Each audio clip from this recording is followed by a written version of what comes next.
Welcome to How Now, the podcast where we talk about how to live in the now.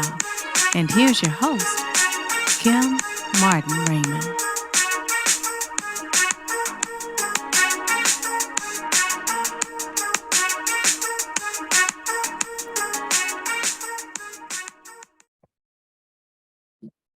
Peace and blessings, and welcome to another edition of the How Now podcast, where we talk about how to live in the now. I am your host, Kim Martin Raymond. I'm a minister, spiritual life coach, author, and founder of Redefining You, LLC, where I help my clients to realign themselves, mind, body, and spirit.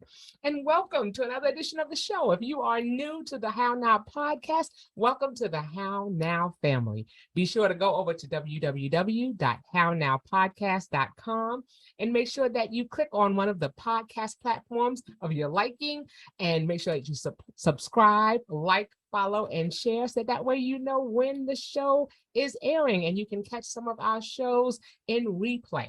Okay, you can also click on the banner for the current week's show, and it will take you to the YouTube channel where you can also like, follow, and subscribe. So again, that is www.hownowpodcast.com. Okay, so let's get into it. Tonight, we're going to be talking about, how we go about improving ourselves. We're going to be talking about self-improvement this evening. We're going to be talking about how, even though times, with the way things are going right now, we know that the conditions are not the best, but there are still opportunities for us to be able to do some self-improvement.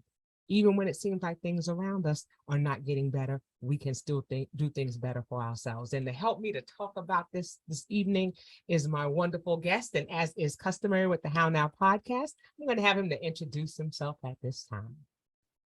Hi, everybody. My name is TJ Sweet, and I am an author and host of a podcast called Living the Sweet Life. And I'm also the CEO and founder of my company, Never Stop, LLC. And what I get to do is I get to share a new perspective with people. My message is rooted in gratitude so that I can help people recognize more about what they have. So then they feel more empowered and they feel encouraged to give back to others. Yeah. And the journey starts with self-awareness and self-improvement. So I'm really, really excited, Kim, to talk to you about this today. Awesome. And and that's something that we need right now. Right now, we're coming into the fall season. We're talking about back to school for children. There are a lot of stressors that are in place right now. You have people who are worried about that. You have people who are talking about monkeypox. You have people who are talking about all kinds of things that are going on politically, socially around our world.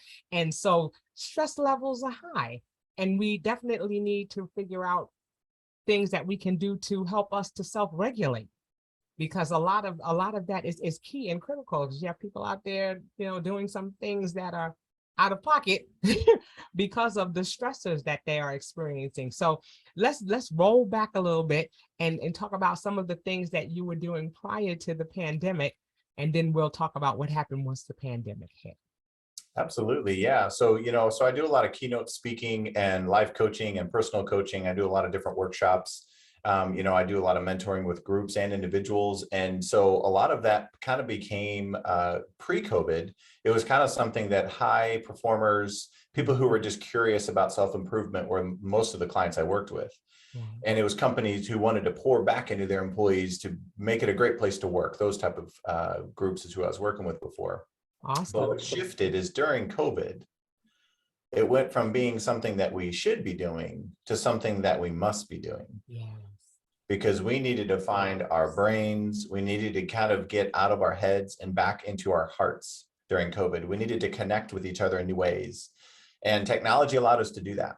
And, just like we're doing today, we're able, Zoom is normal now, right? And Zoom is normal language. And, so really kind of what I really do now more is I help people use what we've been through the last couple of years as moments of confidence that we can endure, that we are resilient, that we can connect, and how important connection is.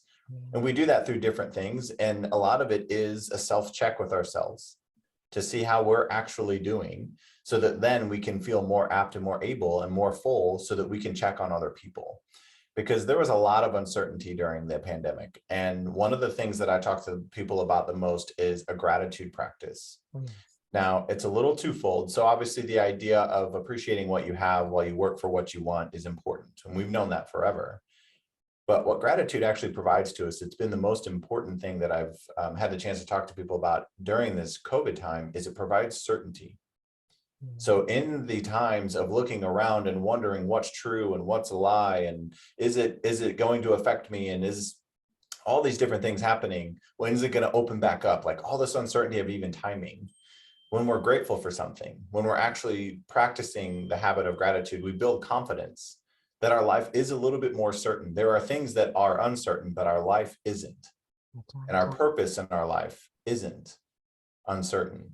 And so it's been really great to see companies and organizations and individuals themselves really pour back into themselves so that they can find that sense of certainty, so that they can live like a life of thriving instead of just surviving like we were for the last few years. Right.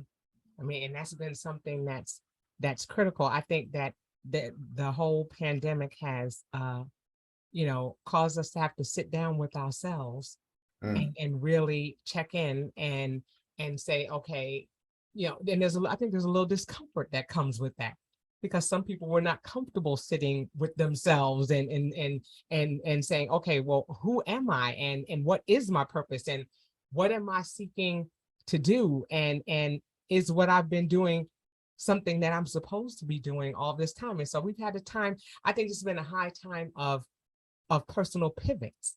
Sure. Personal and professional pivots. People have had to turn from what they were doing or what they thought was their purpose, or thought this is what I'm going to be doing for the rest of my life. And it was like, wait a minute, maybe not. And so it really put us in a place to have to think and to have to say, okay, is what I'm doing what's best for myself, and is what I'm doing what's best for my family. And so, and I think a lot of us needed support in that, because some people were not comfortable, like I said, with what they saw and didn't quite know how to launch from there.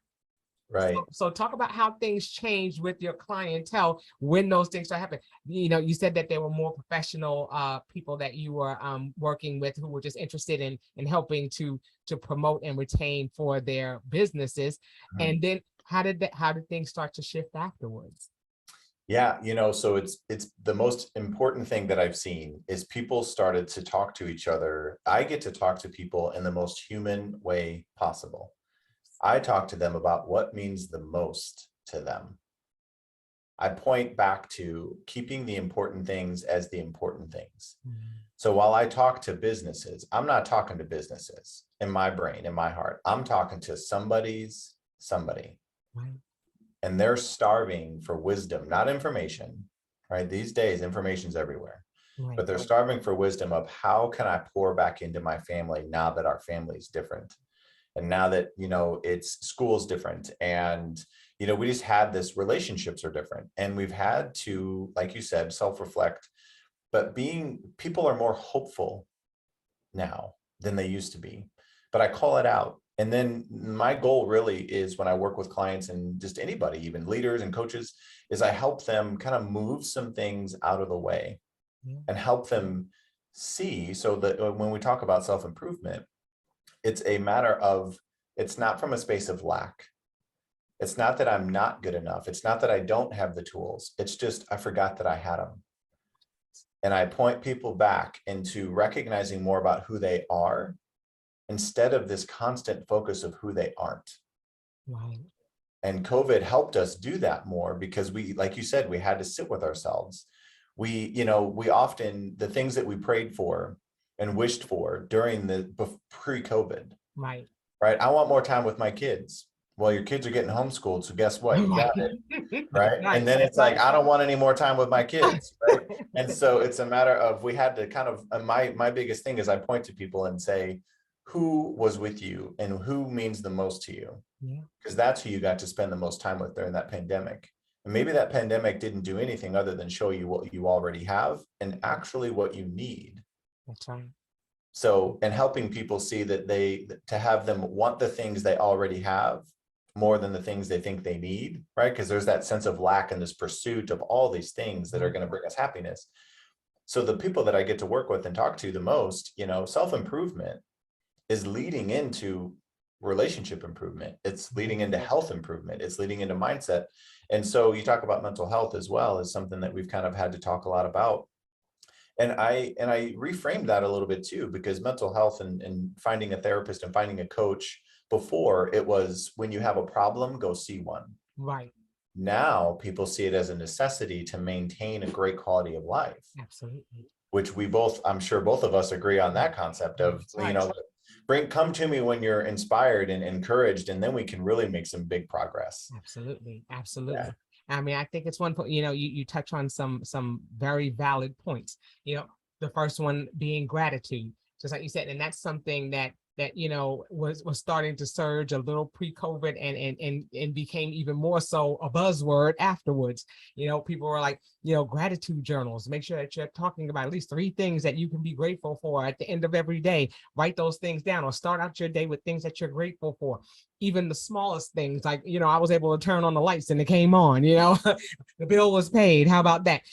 Things like that, the simplest forms of gratitude and being able to do that.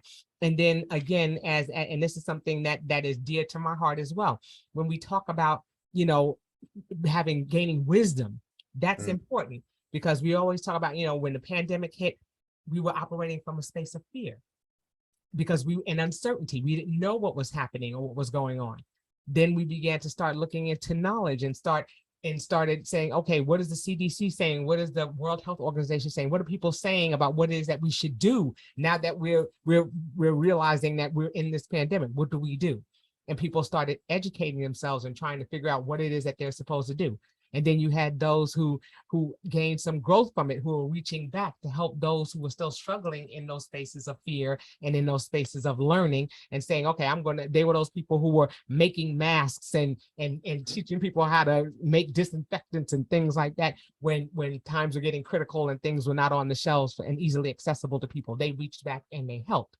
So there's always still some overlap in all of those areas, and they'll continue to be as long as it's pandemic exists. There are going to be those who are going to stay in that space of fear, those who are still learning, and then those who are going to grow and reach back.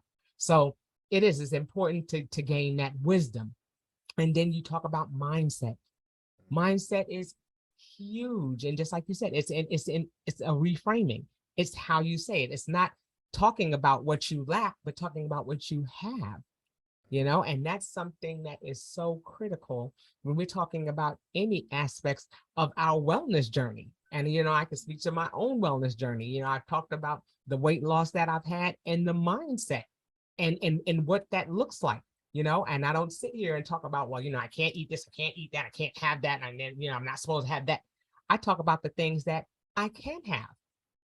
No, I don't choose to eat that fried chicken, but I'm going to have that piece of baked fish over there. Thank you. I talk about the things that I do. It's all about how we receive things, and our words, have weight, not just, personally, but when people talk to us, they have an impact on us. And it's like, what do we do with the impact of our words? Yeah, I'm glad you touched on that last point around choice, because I have a lot of people that kind of come to me and say, well, you're just, you can't see the negative and you see the positive in everything and all these. I see the same thing everybody else sees. I just see it differently. Like when it rains, I'm not disappointed that I can't be outside. I'm grateful that the grass is going to grow. That's right. It's just, I look at the same thing a little bit differently, but the idea of choices and discipline, right? So again, like we've all heard before, there's always the pain or the consequence of regret, or there's the pain or consequence of discipline. And, there's these things that we feel like we should do and we know we should be doing. The longer that it takes for us to actually start doing those things, the more regret and the more shame builds up. And that's just a hard spot to come out of. It's not real, right? But it's a hard spot to come out of. And so making choices and seeing the things that you have in your life as kind of a couple different shifts that I talk a lot about is moving away from obligations to opportunities, right? From have tos to get tos. I live a life now I'll be honest, when I started this journey of starting my own business, it was an idea of success that I thought was going to be fulfilling. But what has happened for me over the last 3 years, I shifted from success to significance, doing something significant. And then the last shift that I'll share with you is I help people understand the value of living a life, not of accumulation, but of contribution. Nice. And when we're in a state of gratitude and we have a heart of gratitude, we feel full. That's the only space that we feel free and safe to contribute to others. Heart, love, time, effort, money, whatever it is. Wow. See, Yeah. now that's deep. That's deep. I love that. I love that you say that. I'm going to go through them again. You said obligation to opportunities. And that's good because when I think of that, I think of, when you're obligated to do something, there's a pressure, there's a stress that comes along with that. When you think of an opportunity, you're thinking, okay, there's a chance for me to be able to grow or to learn or to glean or to gain something from it. I think of all positive words when I think of opportunities. Absolutely. I don't think of it as taking advantage, but when I think of obligation, I'm thinking, oh my goodness, I have to do this. And it's something that I'm being pressed to do. And so it definitely, has a charge to it, and then when you think success over significance, because there are a lot of people who are out there chasing success, who are out there trying to climb that ladder. And then they got there and they jumped up and down and shook their fists and like, yes, I made it. And they looked around and was like, okay, so now what? This is what it is. And they realized that it's not all that they thought it was. It's not everything that is cracked up to be. We hear that even with, people who are, celebrities and things like that. They have all of these things, but they still have the same issues that we have, some of the same stressors that we have, and the money doesn't provide the happiness for them. So I love that you say that. It's significance. It's being able to walk away and having that sense of, oh, I did something great. I helped somebody, I was able to make a difference. And that's what we want to do. We want to wake up and say, we had purpose. Words that we hear now is just, I want to do something that's purposeful. I want to feel valued in what it is that I do. That's huge for people. People nowadays want to feel valued, especially. That's why we're seeing people leaving their jobs. They don't feel that sense of value, that sense of significance. And it's important for people to have that. In order for us to feel like, why am I getting up in the morning? Why am I even bothering to go outside if what I'm doing doesn't mean anything to anybody? So I love that you say success over significance, and then accumulation over contribution. That one right there, I was like, okay, I hope people are writing it down. Okay, hope you're writing it down. I hope you got a pen and paper. All right, check out the replay, because yes, accumulation is not just about things. It's not just about things. We can have as many things in the world, but I have a dear friend that I've been praying for. They have brush fires where she is. She was told to take her valuables because her home may be consumed by these fires that are coming through. So as I'm praying for her, I'm also thinking, wow, how many of us are prepared if we had to make that decision? Can you walk through your house now and think about those things that are valuable to you? I'm sure that she's not running through her house picking up shoes and clothes and that nice crystal glass that she had. She's looking for those pictures of her family, those keepsakes, those things that are going to be significant, to carry on her legacy. And that right there, is a wonderful example. When you talk about accumulation over contribution, think about the things that you have in your possession now, and what would be the first thing that you grab if they told you you could only grab 5 things out of your house? What would those 5 things be? And then if it would be, oh, I'm going to get those Air Jordans, or I'm going to pick up that jewelry that was not an heirloom, something that you bought, I paid too much money for this, I'm going to take that. Then that can also be an indicator of where your mindset is.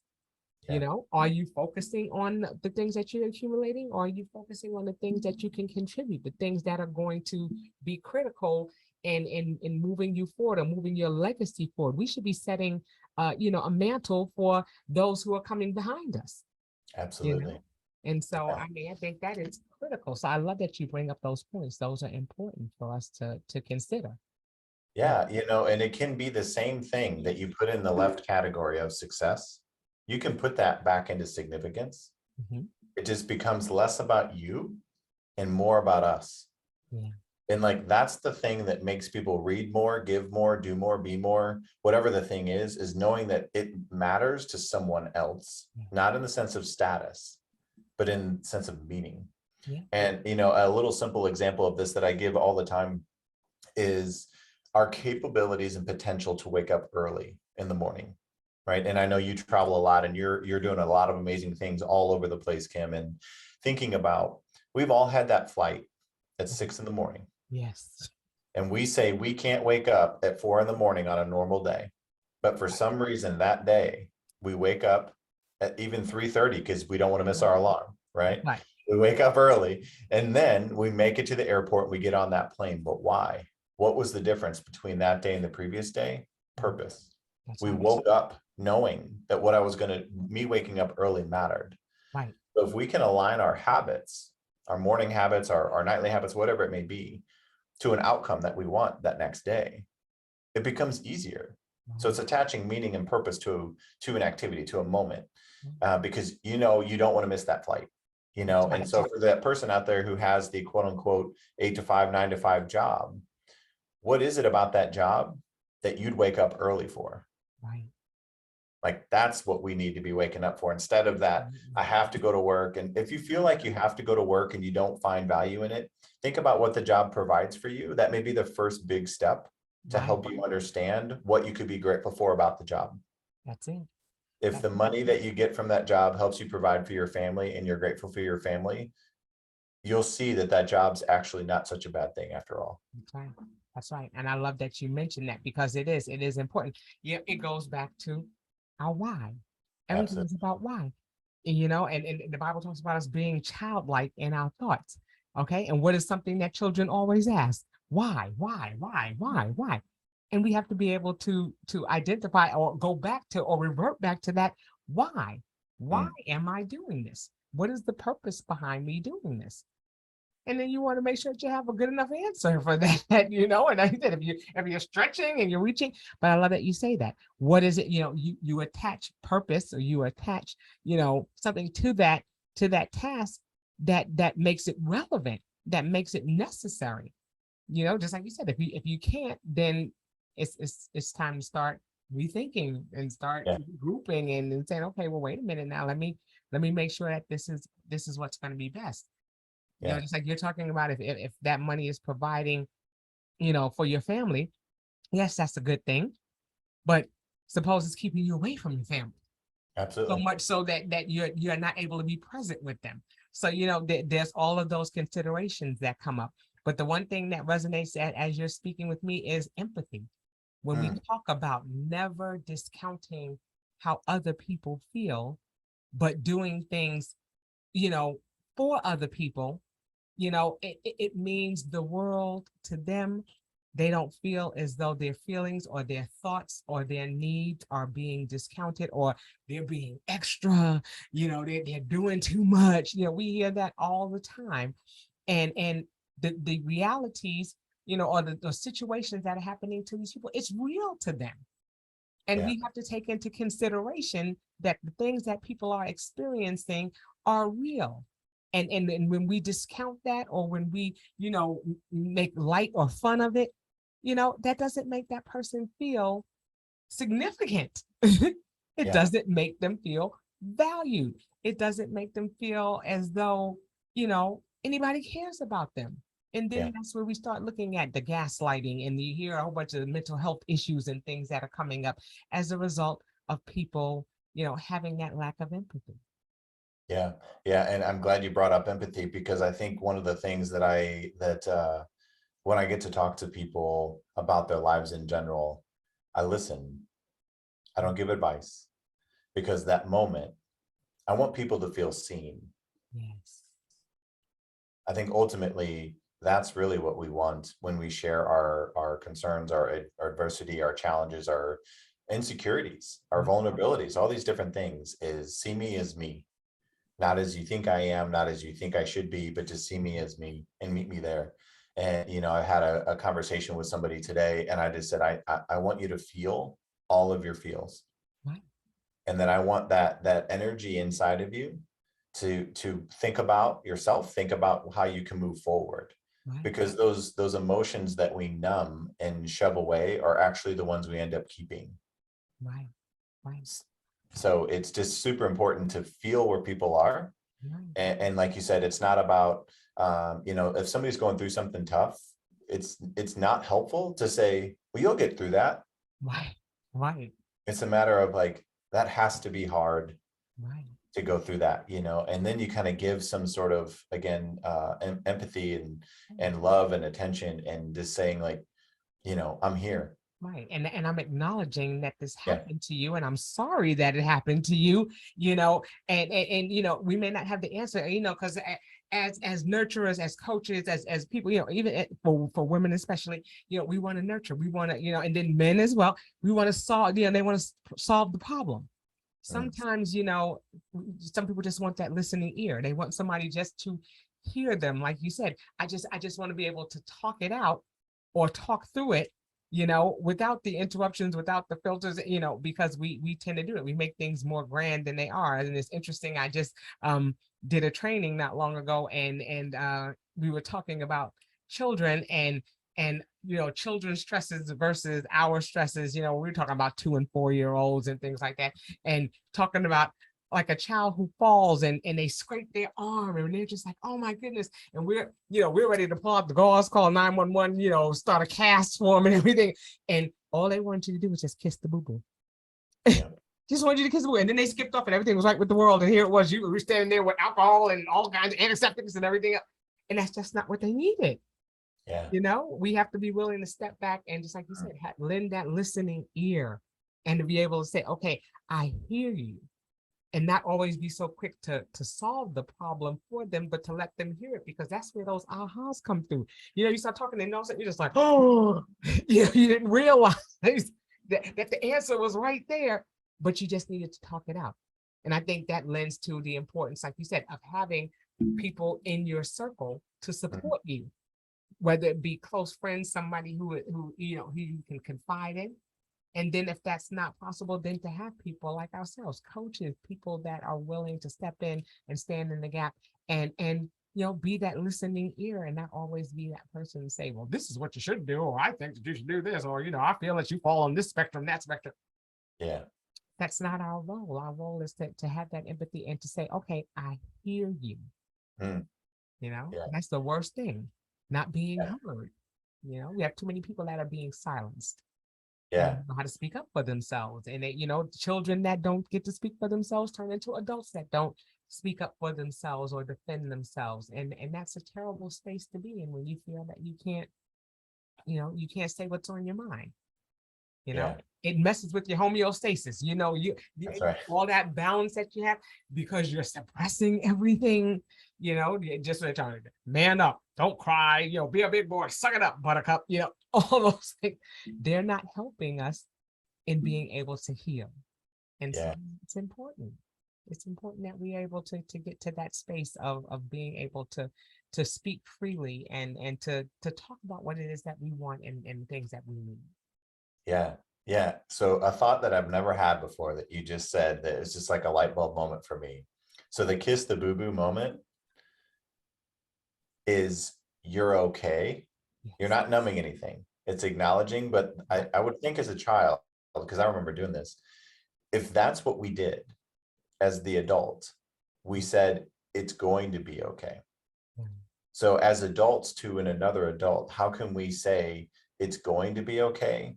Not that they have to be okay now by giving them advice and blah, blah, all these different things.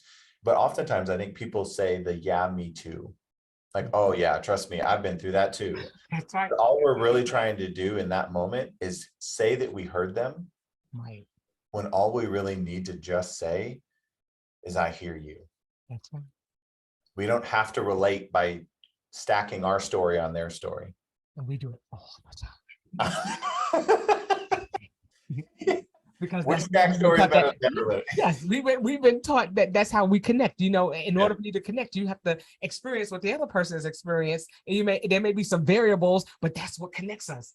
Oh my gosh, you have two brothers. Oh, so do I. Oh my gosh, yeah. Just like you said, we're stackers. Stackers behind nature. I like that. We have to coin it. We're stackers, and that's one thing that we want to do. We want to jump right on board and be like, yeah, girl, I've been through that too. What, you too? What? Yeah. But just like you said, just to say, I hear you, that's huge. Look, light bulbs are popping off in my head. It's like, wow, you don't think about things like that because, like I said, we've been conditioned to do so many things that now we have to step outside of that and say, okay, is my way of thinking, on par with how it should be. And we always hear the cliche, when you know better, do better, but are we? Yeah. Are we doing better? Or are we just, saying, well, this is the way it's always been. This is the way I've always done it. So I'm just going to keep on doing it that way. Just because you're doing it doesn't make it right. You know what that reminds me of? It reminds me of when when the YouTube came out, where they were showing people how to work the can opener. And people do it on the side. And then my grandmother was 102 when that came out. I called her and I was like, Grandma, did you know that you're not supposed to use a can opener like that? It opened the can. So we were all just like, I'm going to keep on doing it that way because it opens the can.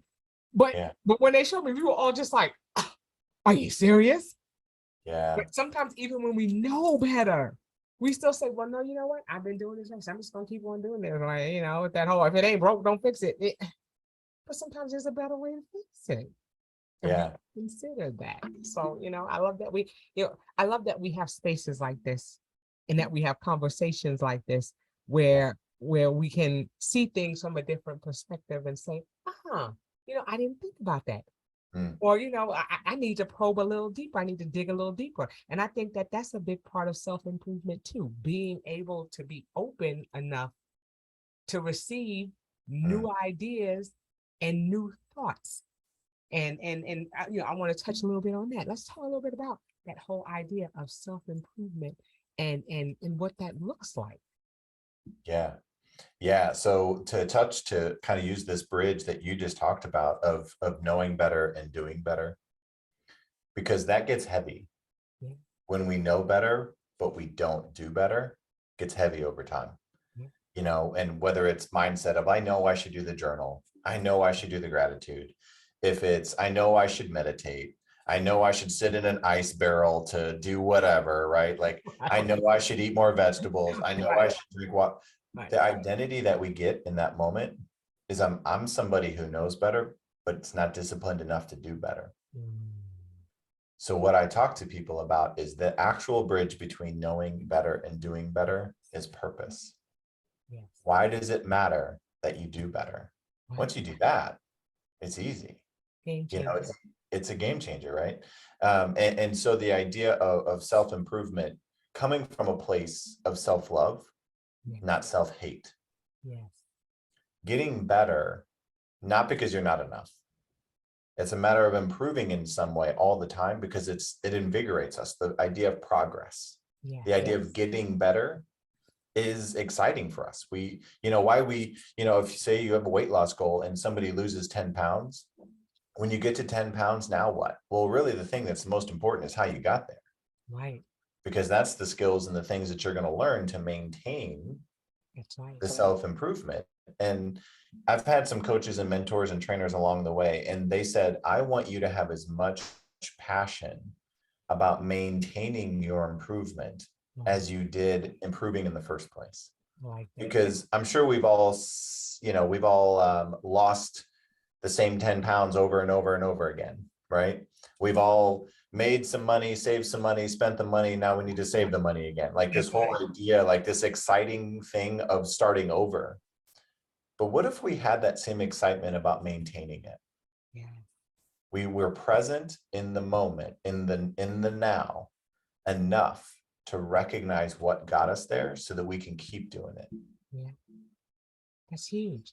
Yeah. That's huge. That's a huge mindset thing. And those are things that you don't consider. I think about, like you said, this just journey that I've been on with this weight loss. I lost 62 pounds. And you know what? And I was excited to lose that. But you know what I didn't consider? I was like, okay, so what else will do with all these clothes that don't fit anymore? Right. And did I put money aside to buy new clothes when my clothes didn't fit anymore? But you don't think about that because in your mind you're thinking, yeah, I'm going to lose the weight, and you're working real hard, but somewhere in the back of your mind you're thinking, I'm not really going to lose that weight. But then when you do, it's like, I started going through my closet. I was like, I'm just going to put a belt on something, and everything was falling off, and I was like, wait a minute now, what am I supposed to do? We don't stop to think about that maintenance part. We just think about, we ran that race, we crossed that finish line, and we said, woohoo, we made it. And now it's like, okay, so now what? Do we set another goal? And then we never talk about the maintenance. You're absolutely right. We don't talk about that. What do we do once we're there? And we should be just as excited about, okay, now I've gotten there, now I need to stay here. And staying here doesn't mean, no, let me go and have a piece of cake and then go have some ice cream because then we start going back the other way. We should be just as excited about the maintenance, or at least considering, what does maintenance look like? What does it look like? What does it look like when I get to this space? Because we talk about that too. Mindset and positive self-talk. What does it look like when I get there? What is it going to look like when I lose this weight? What are some things I need to consider? And we don't do that. We just too busy trying to chug along just to make it to that finish line. And then we have no idea what to do once we get there. We keep playing lotto and we get that $1 million, and we didn't even think about how we were going to save, invest, spend that money. We didn't think, well, we thought about how we were going to spend it, but we didn't think about, are we going to invest it? How are we going to save it? How are we going to, expand on it? How are we going to multiply what we make? We don't think about that. We are so busy trying to get there that we forget what happens when we do actually get there. Yeah. And I think some of that is failure of success. We talk about failure, we talk about people who have fear of failure, but you have people out there, myself included, who had a fear of success. What happens if I do succeed? What am I going to do? Do I have the resources? Do I have the ability to stand up to what it was that I worked so hard to achieve? Absolutely. These are questions that we have to ask ourselves. And we're talking about believe in yourself. And we talk about, strive to be the best that you can be. Okay, but what does it look like when you get there? We have to ask ourselves those questions. So, I love that you bring that up. It's definitely a need for us to be excited about maintaining that. How do we keep things going once we get there? Yeah, absolutely. And one habit that I've developed that has helped me maintain it is I teach somebody else what I did. Like that. Because once you are able to give back and help somebody else on whatever journey they're on, because let's be real, as coaches, we're somebody who went through what we went through. We learned how to get through it. We learned how to achieve whatever outcome we achieved. But the most significant thing we can ever do is show other people how to do it too. Bring people along, right? We're not above or below anybody. It's about bringing people with us. And, and that's something too that allows us to add purpose back to why maintain. And the idea of reshaping an identity along the way is so important, because this idea of an imposter syndrome, which again, spoiler alert, when you succeed, you're going to feel like an imposter because you don't feel like you're really yourself. You're going to feel like you got lucky. You feel like you don't belong there because you've been telling yourself the story that you aren't that for so long. But the imposter syndrome, the cure-all, the way to cut through that is recognize and appreciate who you are now, and recognize all the work you've done, not because you've deserved anything, but because you've earned it. That's right. That cuts through that imposter syndrome thought, because we all have that. If you're a millionaire, if you win $1 million and you spend $1, you're not a millionaire anymore. That's right. So it happens quickly, right? That's right. That's right. People spend that money because they're like, I don't know what to do with it. And so I better just get rid of it because I'm more comfortable not having it. Because we've been telling ourselves that story. That's right. That's right. Mindset is huge. It is amazing Yeah. how much our mind can can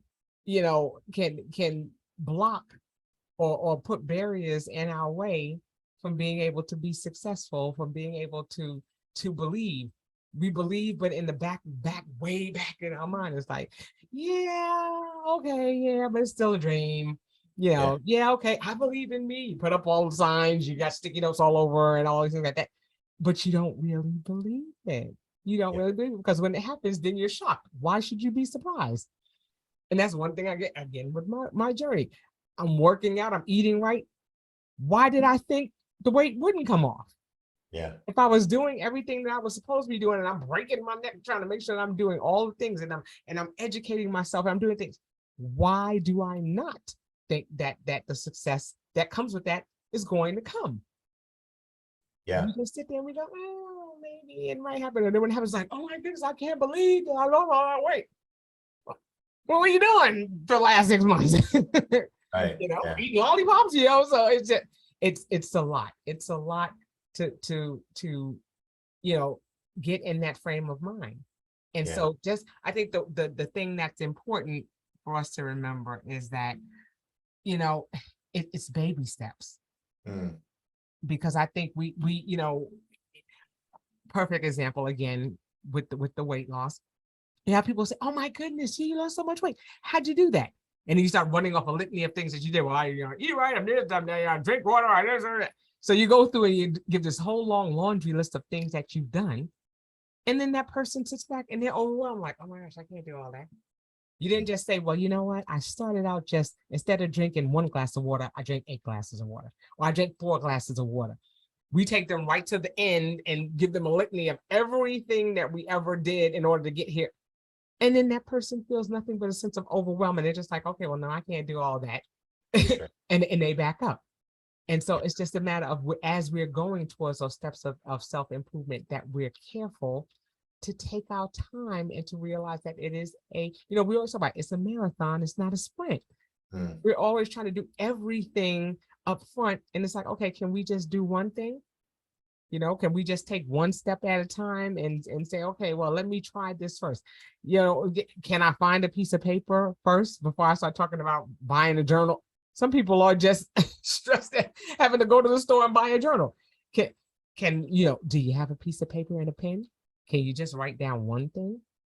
Yeah. Sometimes 3 things may be too much. And if they think they can't do 3 things, 3 things that they're grateful for, it's like, oh, no, I'm not going to do it because I can't eat. All I can think of is 1. How about you employ yourself for the 1? Yeah. Yeah. Start where you are, right? I mean, it's a matter of something's better than nothing. Yes.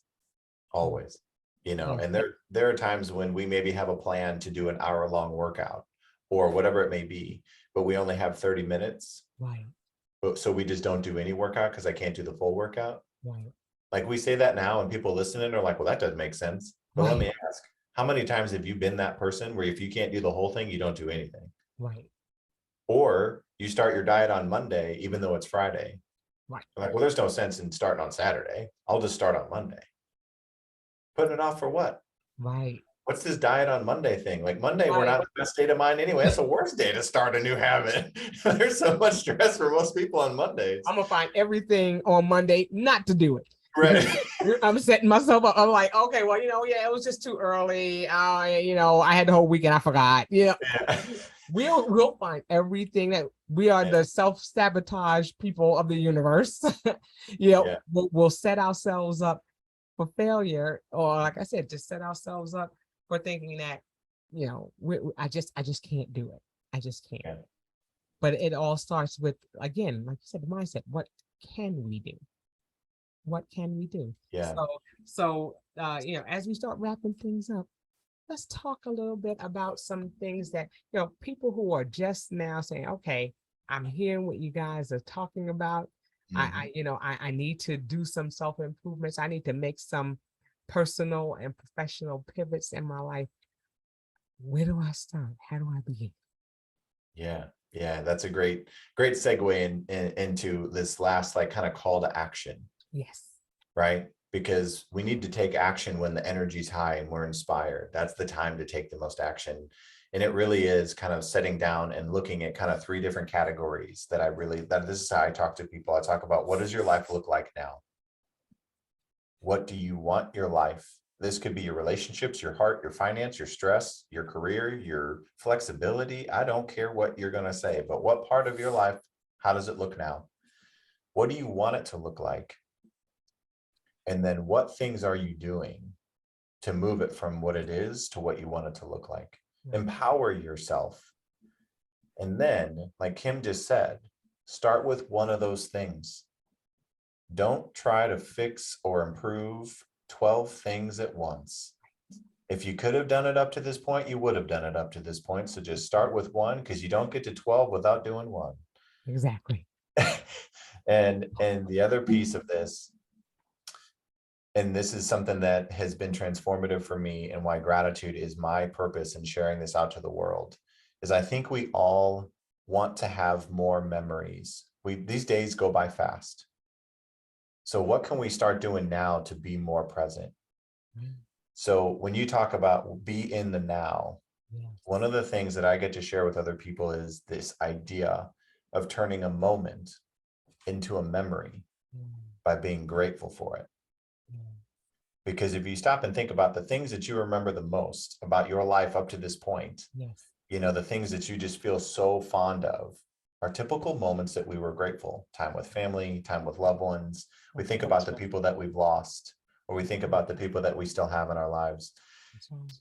And so starting with being in this moment right now and loving yourself enough to know that you're worth it, to just make a little bit of improvement every day. And bring somebody with you, because somebody else will be inspired by you even wanting to get started. And it's more fun to do this. Like you said, that person who climbs that ladder of success, of achievement, of accomplishment. The first thing we do when we get up there is we don't look in the mirror, we look around. That's right. So start your self-improvement journey with bringing somebody else with you, and you will feel it's so much more fulfilling than just doing it by yourself, so that you feel approved by others, because the right people already approve of you and love you no matter what. That's right. Oh my goodness. I love that. That gives me chills. Too. Gives me chills, because you're right. You know, you get up there and you look around, you want to hear the applause, you know, and then here it is, you're party of one. You know, you're the only one clapping for yourself. You're looking around like, yeah, I don't hear any social contagion. I don't hear anybody else clapping. You know, you do. You want to take people with you. You don't want to alienate and push people aside, so that when you get there, there's nobody to celebrate with you, because you pushed everybody aside because you were too busy focusing on me. It's about me, and I'm going to have this and I'm going to do that. It means nothing if you don't have someone to share it with. Yeah. You know, so that makes wonderful and perfect sense. Okay, so the one thing that I do ask all of my guests, you know, before we wrap things up is, you know, what are some things that you are doing to live in the now? You mentioned gratitude and being present, and that's something that's important. So what personally are you doing to live in this now? Yeah, I'm glad you asked me that, because it's a good moment for me to reflect as well. So obviously gratitude in different forms and fashions. So I actually do a daily 3-2-1 habit of 3 things I'm grateful for, 2 things I appreciate about myself, and an I am affirmation statement. I start my morning that way every single day. I write it on my bathroom mirror, actually, because it's the same place I go to pretty much every day. And I do some meditation, just in the sense of understanding that I can kind of control my mind. And I have an ice barrel now that I sit in, and it really is, I can do hard things is what I learned, you know, because there's going to be hard things that come up. But really for me, it's also a matter of recognizing that I'm being prepared for what has been prepared for me. So my goal is to express kindness and gratitude and appreciation to more people every day. And that makes me feel more in the moment than anything I've ever done in my life, is expressing gratitude and love and appreciation. And it could be a text message, it could be a phone call, it could be a handwritten letter. But those are the different ways that I live in the now, is I actually write a letter, you know, kind of having at least a habit of writing one a month to somebody that's made an impact on my life. And it's slowing down and not necessarily just focusing on where I'm going, but it's appreciating where I've been that's gotten me where I am now. Because that relieves stress and anxiety once you kind of shed those thoughts of the past and of the future. And it really is just a slow breathing and looking around about who's with me and how can I add value to their lives. But also this whole idea of self-love and self-improvement is about how am I now? Because if I'm not grateful for who I am now, I won't be grateful for who I am then, whenever the then is. And so I kind of just stop and give myself some grace, give myself some credit, because it helps me kind of just recognize that I can do something new today that's going to help me today. And those are all things that kind of help center me a little bit. But I'd love to hear more kind of about you as well, what you do in these Yes, moments. yes. Well, like I said, the reason why I created How Now is because, life is short, Mm, and it's about being present in the moment. I don't want to miss out on things. I don't want to miss out on those verbal and physical, cues that are happening around me with those who I care about. You know, I can't assist them, or I can't be there for them if I'm not present with them. mm, I'm big on meditation as well. I love to meditate, and I love to center myself. I do my gratitude as well, mm, because I do believe in being grateful for things big and small. I've had tragedies in my life, and I lost a daughter 14 years ago. mm, You know, and but I have those memories because I was always present. I always expressed emotion to her. I always told her that I loved her. You know, and it's that same situation with those who are around me now. They know that I love them. mm, I'll send a kind word. mm. Same situation. Kind word. I have girlfriends there are five of us. We've been friends since we were 16 years old. And we talk every day. Hello, beloveds. Love you. Have a great day. Mm. I travel all over the country. So I'm always like, when I go and get on the plane, I tell my husband, my daughter, my grandbaby, love you guys. I'll see you soon. I'm on the plane. I'll text you when I land. Love you. Letting people know how I feel about them. So Mm. that way there's no doubt in their mind that Kim loves them and Kim cares about them. And I may not always have an opportunity to be there with you, but know that I'm somewhere praying for you and loving on you. That's important to me. And that gives me purpose, and that gives me a sense of peace, and in knowing that they know that I care. And that's everyone. Now anybody who's been on my show, they're my forever friend. We're Yeah. forever friends. We're always going to be connected in some way, because we've come together on this platform to touch lives. That's what we do. Yeah. So it's a blessing. This life, like you said, is short. We don't know the hour or the moment when we will be taken from this place. And I want to be able to leave a legacy. I want to be able to leave a legacy of love and of hope. Mm. For all those who have an opportunity to hear the shows, or to read a book that I've written, anything, any manner in which I've touched them. I want it to be a time that they'll remember, and that I'll remember, and that my life was made better because of the connection that I made with them as well. It's something that is cylindrical, I guess. it just comes around. Yeah. It's Yeah. That's incredible. about love. It is about love. Okay, so we had a moment. Me and TJ had a moment. That's But right. yes, but this is what it's all about. This is what it's all about. This is our purpose. This is what we walk in on a daily basis. And I'm grateful for that. I'm grateful for that connection. I'm grateful for this opportunity, and for this platform, for people to just come and listen, and say, well, you know what? I never thought about that. That wasn't something I can consider. I want to learn more. And with that being said, that's going to be our segue into how people can get in contact with you. If they want to learn more about what it is that you're doing, and learn more about your show, and to connect with you, how can they do that?